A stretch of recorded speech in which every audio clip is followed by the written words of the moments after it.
Good morning to all of you. आज मैं आपके लिए लेकर आई हूँ most important MCQ for class 10 subject Urdu. आप इस वीडियो को ज़्यादा से ज़्यादा लोगों तक पहुँचाएं, लाइक करें, चैनल को सब्सक्राइब करें और ऐसे ही वीडियो को पाने के लिए इसका सेकंड पार्ट और आने वाला है। ऐसे ही वीडियो को पाने के लिए मेरे चैनल को सब्सक्राइब करें। Thank you. और आपको मालूम है 40 नंबर की ऑब्जेक्टिव आना है, इसलिए हम आज ही पढ़ेंगे।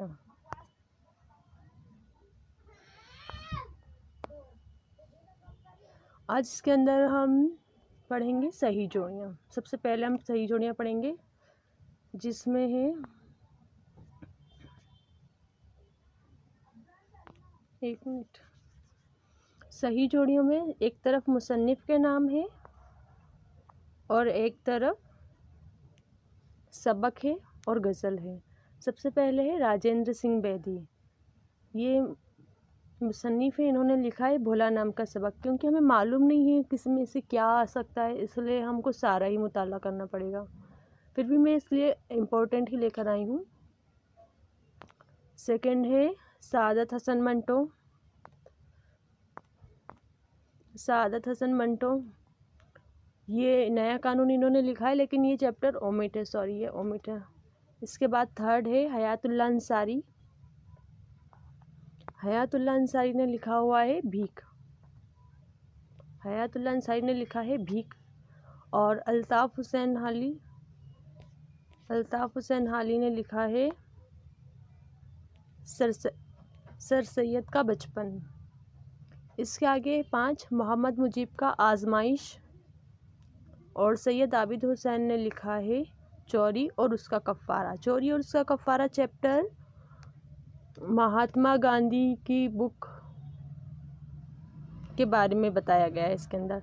सर सैयद अहमद ख़ान ने लिखे हैं औरतों के हुकूक। इस्लाम में औरतों के क्या क्या हुकूक हैं, इससे रिलेटेड चीज़ सर सैयद ने लिखी हुई है। इसके आगे है मौलवी अब्दुल हक का, इसके आगे है मौलवी अब्दुल हक का मखलूत ज़बान।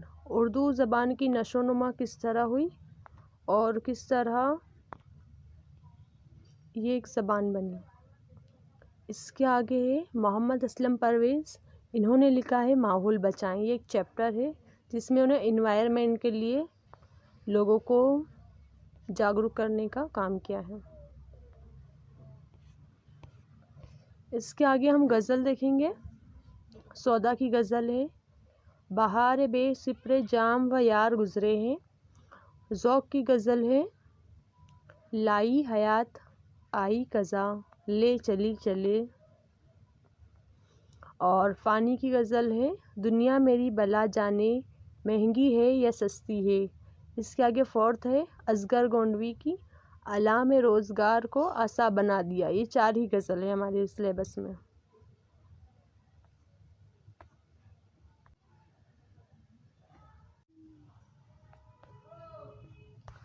नज़्म में से अकबर इलाहाबादी की नज़्म है जलवा दरबार दिल्ली। सेकंड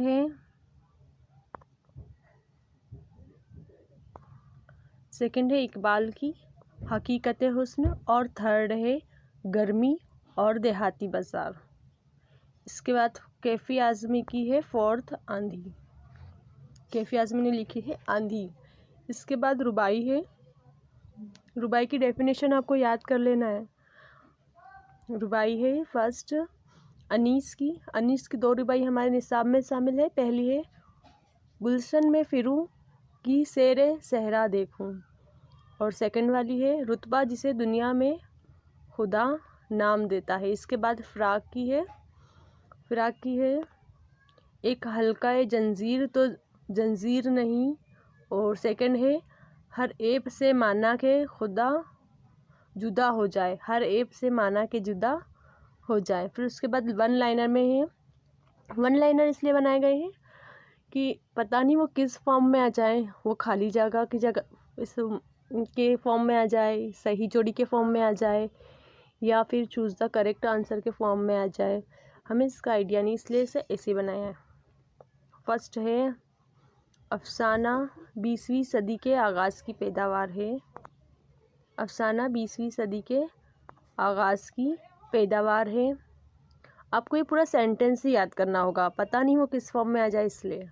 अफसाना किसे कहते हैं, अगर आ जाए एक लाइन में अफसाना किसे कहते हैं तो आप क्या लिखेंगे, जिसमें ज़िंदगी की सच्चाइयों का बयान होता है। अफसाना उस कहानी को कहते हैं जिसमें ज़िंदगी की सच्चाइयों का बयान होता है। फिर थर्ड है, अफसाना कहानी इख्तिसार के साथ ज़िंदगी के किसी अहम गोशे को हमारे सामने पेश करता है। अफसाना क्या है, ज़िंदगी के किसी एक अहम गोशे को क्या करता है, हमारे सामने पेश करता है।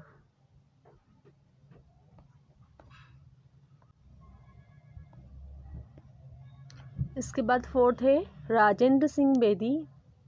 इसके बाद मुसन्निफ़ के नाम है और जहाँ आएगा मैं आपको बता दूँगी। ये मुसन्निफ़ के नाम है, इसके बाद है राजेंद्र सिंह बेदी। इनकी पैदाइश 1984 में हुई सियालकोट में और वफ़ात 1915 में। आपको इसे बहुत अच्छे से 10-10 बार पढ़कर जाना है, जब आपके जहन में बिल्कुल परफेक्ट तरीके से याद हो जाएगा। और राजेंद्र सिंह बेदी के अफसाने 6 मजमूए शाये हो चुके हैं। उनके कुल 6 मजमूए, अफसानों के कुल 6 मजमूए शाये हो चुके हैं। ध्यान देना, 6, 4 भी आ सकता है ऑप्शन में, 5 भी आ सकता है, ये भी आ सकता है। एक चादर मेली सी क्या है, तो आप ये बताना है। एक चादर मेली सी एक नावलेट है। किसका नावलेट है ये, राजेंद्र सिंह बेदी का। ये कब लिखा गया, 1962 में। इसके आगे है दस्तक, राजेंद्र सिंह बेदी के ज़रिए बनाई गई मशहूर फिल्म रही। इन्होंने एक फ़िल्म भी बनाई जिसका नाम दस्तक रहा, ये राजेंद्र सिंह बेदी ने बनाई। इसके बाद है शायरों के नाम, मुसन्निफ़ के नाम में ऐसे कर देती हूँ। हयातुल्लाह अंसारी, ये पैदा हुए 1999, 1999 में पैदा हुए लखनऊ में और इनकी वफ़ात 1911 में हुई। हयातुल्लाह अंसारी महात्मा गांधी से अकीदत की बिना पर कांग्रेस में शामिल हुए, मतलब इनका महात्मा गांधी से बहुत ज़्यादा लगाव था, इसलिए वो कांग्रेस में शामिल हो गए। और 9th है 1937 में हफ्तेवार अखबार हिंदुस्तान जारी किया। किसकी बात कर रहे हैं हम, हयातुल्लाह अंसारी की बात कर रहे हैं। इन्होंने 1937 में हफ्तेवार अखबार हिंदुस्तान जारी किया। उसके बाद है 10, 1944 में पंडित जवाहरलाल नेहरू ने लखनऊ से रोज़नामा कौमी आवाज़ जारी किया। मतलब एक रोज़नामा, मतलब डेली न्यूज़पेपर निकाला किसने, पंडित जवाहरलाल नेहरू ने। और उसके मुदीर किसको बनाया गया, उसका मुदीर हयातुल्लाह अंसारी को बनाया गया। और एक कायदा लिखा जिसका नाम था 10 दिन में उर्दू, ये भी हयातुल्लाह अंसारी के द्वारा लिखा गया। और फिर 12th है हयातुल्लाह अंसारी के अफसानों का पहला मजमुआ अनोखी मुसीबत 1936 में शाया हुआ। कब आया ये, 1936 में, अनोखी मुसीबत के नाम से।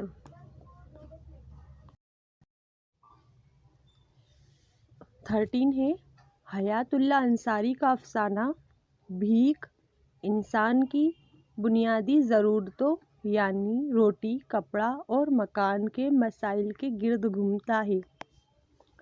इसके बाद सवाने से मुतालिक सवाल है। 14 है सवाने में किसी एक शख्स की ज़िंदगी के वाक़यात और हालात या शख्सियत के मुख्तलिफ पहलुओं का बयान किया जाता है।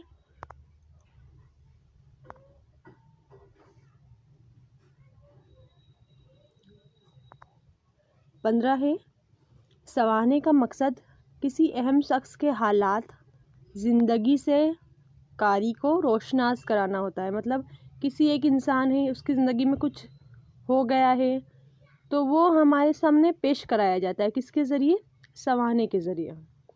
16 है अल्ताफ़ हुसैन हाली 1857 ईस्वी में पानीपत में पैदा हुए और उनकी वफ़ात 1916 में हुई।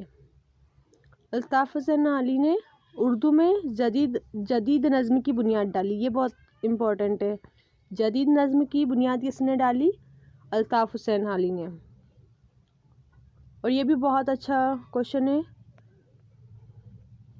सर सैयद का बचपन मौलाना हाली की किताब हयाती जावेद से माखूज है। ये आ सकता है एग्ज़ाम में।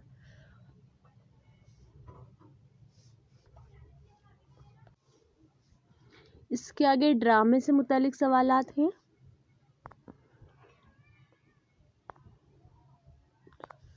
इसके बाद ड्रामे से मुतालिक सवालात है। यूनानी ज़बान का लफ्ज़ है। ड्रामा किस ज़बान का लफ्ज़ है? यूनानी ज़बान का लफ्ज़ है, जिसके मायने करके दिखाना है। ड्रामा वर्ड के मायने क्या है?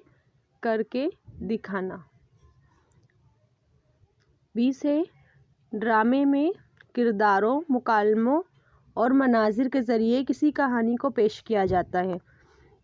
मतलब किरदार, जिसे हम नाटक देखते हैं ना, नाटक जिसे सीरियल देखते हैं, सीरियल एक तरह से क्या है? ड्रामा ही है, जिसमें किरदार होते हैं, वो लोग आपस में बातचीत करते हैं, वो बैकग्राउंड रहता है, मनाजर रहते हैं, इसके ज़रिए कहानी रहती है, उसको पेश किया जाता है। आप समझ लिए ड्रामा एक तरह से एक सीरियल ही है। 21 है, अरस्तु ने ड्रामे को ज़िंदगी की नक्काली कहा है। अरस्तु ने कहा है कि जो ड्रामा है किसी इंसान की ज़िंदगी है, उसको नक्ल है, उसकी क्या है? नक्ल। नक्ल को यहाँ नक्काली लिखा है, ठीक है। 22 है, ड्रामा बुनियादी तौर पर स्टेज पर करने की चीज़ है। ख़ास तौर पर ये क्या है? स्टेज पर किया जाता है। इसके बाद है, अरस्तु ने ड्रामे के 6 अज्जाए तरकीबी बताए हैं। ये क्वेश्चन आ सकता है कि ड्रामे के कितने अज्जाए तरकीबी है, तो हम कहेंगे अरस्तु ने ड्रामे के 6 अज्जाए तरकीबी बताए हैं। नंबर 1 है किस्सा, नंबर 2 किरदार, नंबर 3 मुकालमा, नंबर 4 ख़याल, नंबर 5 आराइश, नंबर 6 मौसीकी। इसके आगे है ड्रामे में, उर्दू में ड्रामे का आगाज़ किससे हुआ? तो आप लिखेंगे वाजिद अली शाह के ज़माने में हुआ। कहाँ से हुआ? वाजिद अली शाह के ज़माने में हुआ, जब राधा कन्हैया का किस्सा स्टेज किया जाने लगा। राधा कन्हैया इनका जो ड्रामा है जब स्टेज किए जाने लगा वाजिद अली शाह के ज़माने में, तब से ही ड्रामे का आगाज़ माना जाता है। मोहम्मद मुजीब की पैदाइश 1902 में लखनऊ में हुई और उनकी वफ़ात दिल्ली में। ये आ सकता है मोहम्मद मुजीब ने कुल कितने ड्रामे लिखे? तो इन्होंने कुल 8 ड्रामे लिखे हैं। आपको ये वीडियो अच्छी लगी हो तो ज़्यादा से ज़्यादा क्लास के स्टूडेंट को शेयर करें, ताकि वो लोग भी अपनी एग्ज़ाम की तैयारी अच्छे से कर सकें।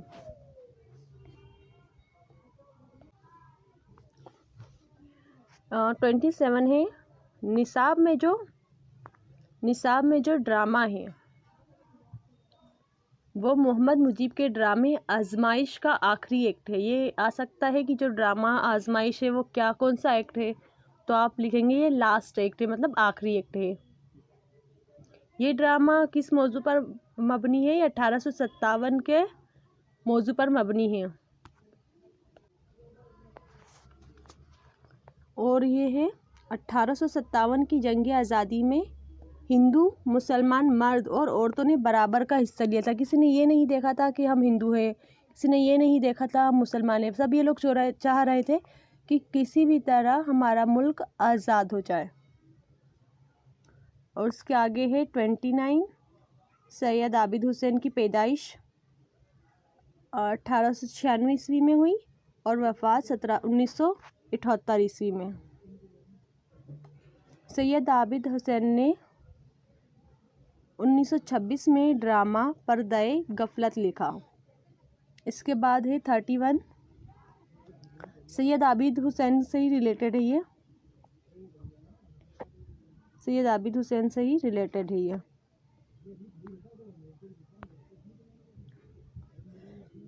जर्मन ज़बानों की कई किताबों का उन्होंने उर्दू में तर्जुमा किया था, जिनमें गोएटे की फाउस्ट सबसे अहम है।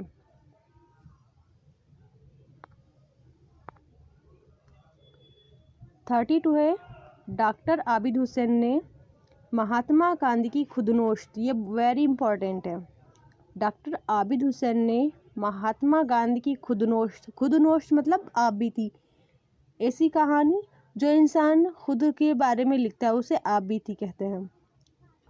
महात्मा गांधी की आप बीती का नाम क्या है? माय एक्सपेरिमेंट विथ ट्रूथ, मतलब उन्होंने अपने ही साथ अपना ही मुताला किया है।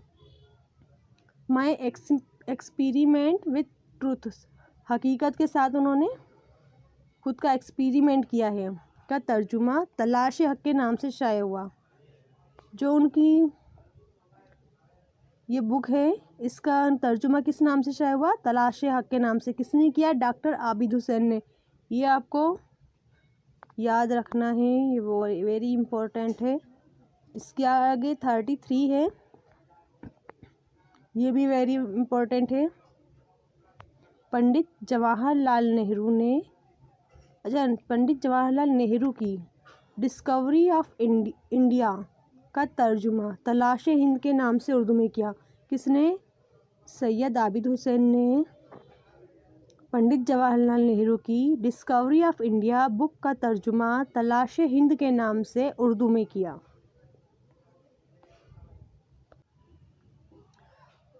आज के लिए आखिरी पेज है, चोरी और उसका कफ़ारा। गांधी जी की आप बीती।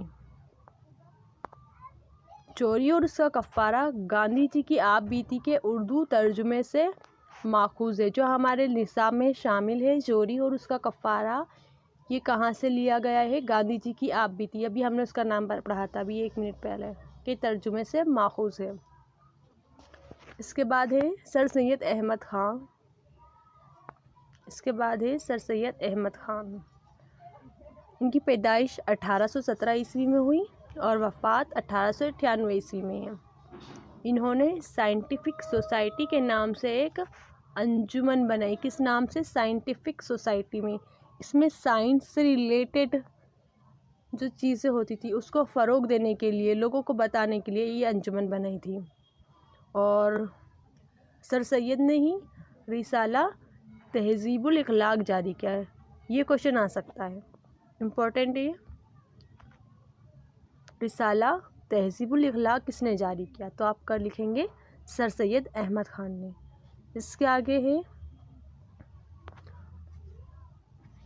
1878 में सर सैयद ख़ान को सर का खिताब मिला। ये क्वेश्चन भी आ सकता है कि सर सैयद को सर का खिताब कब मिला? 1878 में।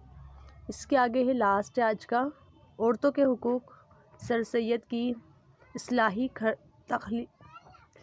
खिदमात की तर्जुमानी करता है। जो ये चैप्टर है हमारा औरतों के हुकूक, वो क्या तर्जुमानी करता है, क्या बताता है हमें? इस्लाही खिदमत की। हमारे मुआशरे को भी इस्लाह की ज़रूरत है, इसमें चेंज होना चाहिए। आप लोगों को ये वीडियो अच्छी लगी हो तो आप इसे अपने फ्रेंड्स तक ज़्यादा से ज़्यादा शेयर करें और इस वीडियो को लाइक करें। शुक्रिया।